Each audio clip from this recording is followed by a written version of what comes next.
Hello everyone, welcome back to the OurMFC channel, and today we are going to be going through the weekly news. This edition of the weekly news, where we inform you about the latest goings on about Boro, the club, transfer rumours, as well as any other major things that involve Middlesbrough Football Club. We have quite a lot to get through today. There's quite a lot of news, quite a lot of good stories in there. So without further ado, I'm going to keep this intro short and sweet. Let's get into it. First of all, we're going to hit the transfer rumours first. And there's about 4 transfer stories today. The first one is Middlesbrough have joined Blackburn Rovers and Stoke City in their interests in Hearts defender John Souttar. I hope I'm pronouncing that right. Please correct me if I haven't. Whose contract expired at the end of the season. Obviously, a well-established player for Hearts, putting some good performances as a defender. And at this point, I think we need as many players as we can get, and I think that, you know, a new opportunity for John would be very good on Teesside. We're very good at giving players new opportunities and giving them a new fresh start with us as a club. So I think that a move to Teesside could be a very beneficial one for John if we do manage to outrace Blackburn and Stoke in this one. Let me know down in the comments whether you think this would be a good signing for Boro. Let us know on social media as well. So would that be a good transfer? What do you think of John Souttar hopefully coming to Boro? I think it could be very good. I'd be very interested to hear what you have to say. Next up, we have another transfer rumour in which Middlesbrough are set to rival West Ham United in their interests for Arsenal striker following Balogun in January. Now, first of all, the first thing we hear, it's a striker. Very good news, of course. We need a good striker up front. Of course, we've got Watmore, we've got Sporra, we've got Josh Coburn as an option as well.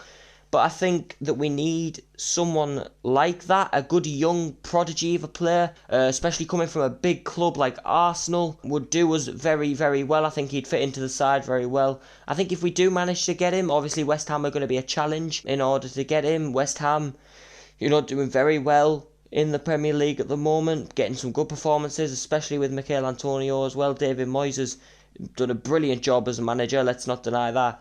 But if we do manage to beat West Ham to this one, then I'll be very, very happy. He looks like a very, very good young player, and a player that would fit in really, really well at Boro. So I think if we do manage to get this move over the line, it could be very beneficial. To the Boro side. Could help us in that push for the playoffs that we know we all want. So, you know, as I said, let me know what you guys think of these transfer rumours. But I think it could be very good, especially if, as I said, if he's coming from a big club like Arsenal. Could be a very, very good move for him. Some more potential incomings for Boro now in January. And Chris Wilder is looking to seal a double swoop on Sheffield United players Oliver Burke and Chris Basham, who obviously he knows very well from his time at Sheffield United. I think that the experience that they have with each other, obviously being very, very familiar with one another, Chris Wilder will know what the players are like when they're playing. You know, the players will know Chris Wilder's managerial style quite well, so I think it's going to, you know, fit up together. I think that it could be a great duo. Obviously on the pitch they're going to know each other really well as well, so, you know, that could provide good chemistry on the pitch. I think this could be a very, very, very valuable double swoop if Chris Wilder manages to pull this through, because I think obviously the experience is going to help. You know, their experience of getting promoted is going to help quite a bit. But I think when it comes to transfers, you have to think, are they going to actually work? Because we've seen it before with Basham. £15 million we spent on him, and let's be fair, he didn't really do much. He scored a few goals, you know, he played well sometimes, but sometimes he just didn't really, you know, look like that. So we want players who are going to give it their all. We want players who have passion. We want players to, you know, have that spark in them and want that drive to try and help us get to the playoffs.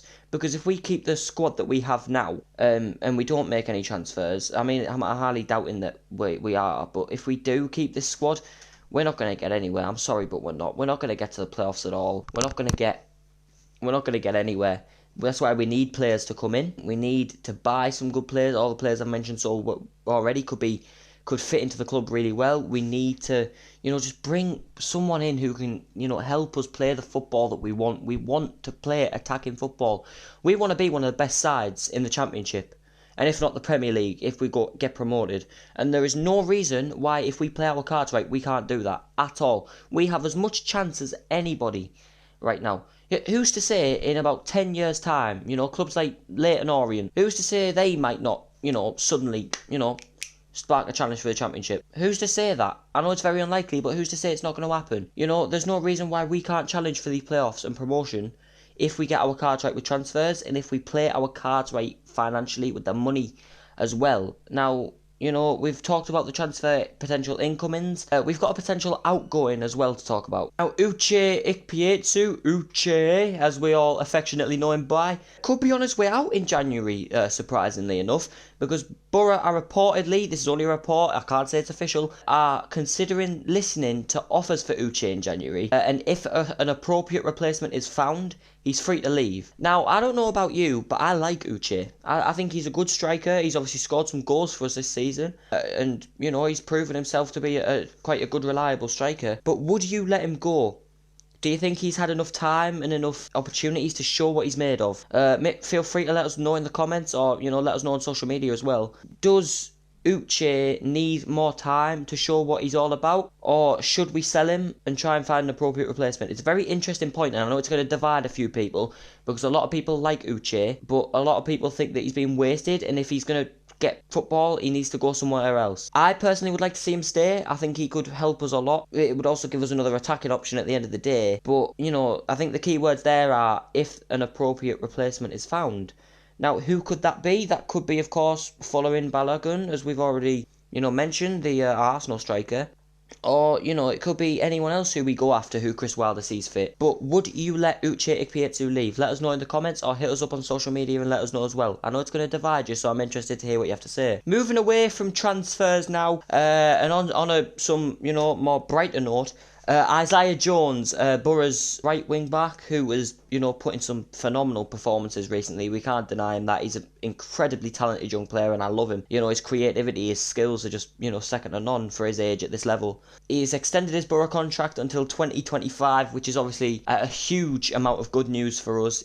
We've seen how well he performs on the pitch. We know his quality, how many chances he can create. He's mugged off about a dozen defenders so far this season, and that's what we need. We need someone who can go forward, create chances and, provide the balls for the strikers to latch onto and score the goals. And I think that Isaiah Jones is that player for it. He's incredibly talented, incredibly, gifted at football. I think he will honestly be playing in the Premier League in a few years if he keeps up this quality.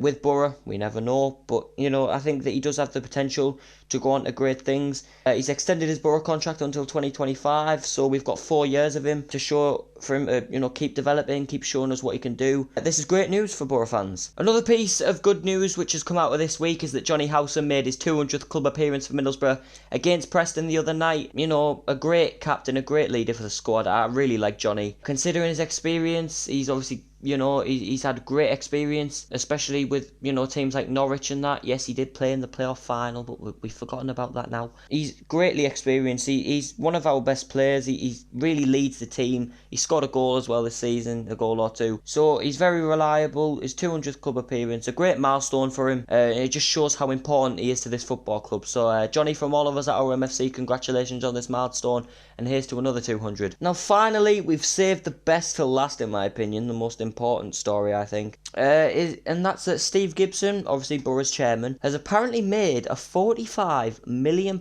claim against Derby County for us missing out on the playoffs at the end of the 2018-19 season. Now, a lot of us remember it well. We just missed out on the playoffs. I don't know why Steve Gibson's putting this in. I haven't read too much into it because it says apparently. We don't know if it's true or not. I don't really like to look at things that aren't, proven facts are out. But I think that, this for Derby is quite detrimental for them, obviously with their ongoing financial struggles and, their point deductions and everything. This just adds, rubs salt into the wound, really. So I think that, £45 million, a real lot of money. And you may think, oh, it's a football club, it's alright. It's not, especially the trouble that Derby are in right now. But if we do get this £45 million, I mean, I don't know if we will, but if we do, will we spend it on transfer budgets?